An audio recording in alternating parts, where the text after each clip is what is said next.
परभणी महानगरपालिकेसाठी आज महापौर पदाच्या निवडणुकी होणार आहेत। त्या निमित्ताने परभणी शहरातील बिरगुणा सभागृह येथे ही निवडणूक होणार असून इथे मागे पोलिसांचा चोख बंदोबस्त लावण्यात आलेला आहे।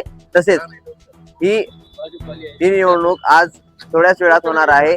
सध्याच निवडणूक निर्णय अधिकारी व जिल्हाधिकारी यांची आगमन झालेले आहे। थोड्याच वेळात नगरसेवकांचेही आगमन येथे होणार आहे। त्या निमित्ताने आज ही निवडणूक होणार असून या निवडणुकीत महापौर पदासाठी शिवसेना, भाजप, काँग्रेस, राष्ट्रवादी काँग्रेस आदी पक्षांच्या वतीने 14 तर उपमहापौर पदासाठी 7 अर्ज दाखल करण्यात आले आहेत। निवडणुकी दरम्यान महापौर पदासाठी शिवसेना उभाटा गटाचे सय्यद समी उर्फ माजुलाला व सय्यद इक्बाल हे प्रबळ उमेदवार सध्या तरी लक्षात येत आहे। तर पाहूत आज या परभणी शहराचा महापौर कोण बनते याची परभणीतील पूर्ण जनता आतुरतेने वाट पाहत आहे। तुम्ही माझ्या मागे बघू शकता, इथं पोलिसांचाही चोख बंदोबस्त लावण्यात आलेला आहे।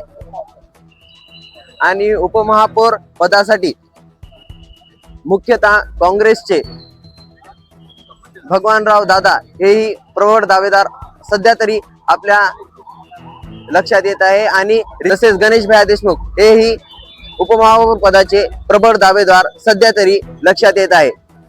जनहित अपडेटसाठी मी शेख अझर, परभणी। सध्या नगरसेवकाच्या एंट्रीला सुरुवात झाली असून सध्या सय्यद समी माजुलाला हे प्रवेश करत आहेत।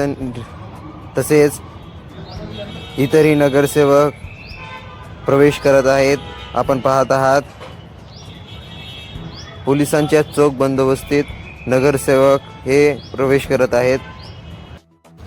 आपण पाहत आहात सय्यद इक्बाल, भगवानदादा वाघमारे, नदीम इनामदार यांच्या समेत इतरही नगरसेवक प्रवेश सध्या बिरगुणा सभागृहात करत आहेत।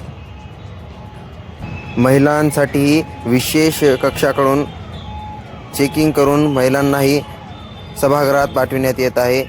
तसेच इतर नगरसेवकही या बिरगुणा सभागृहात येत आहेत।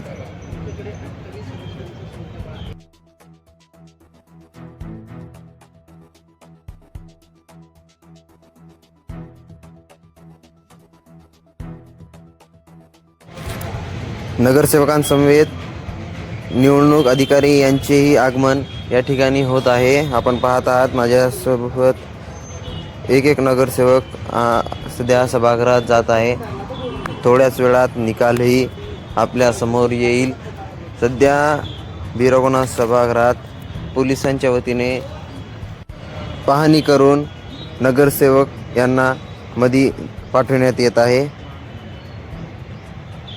शिवसेना, भाजप सर्वच पक्षांचे सध्या नगरसेवक हे सभागृहात दाखल होत आहेत।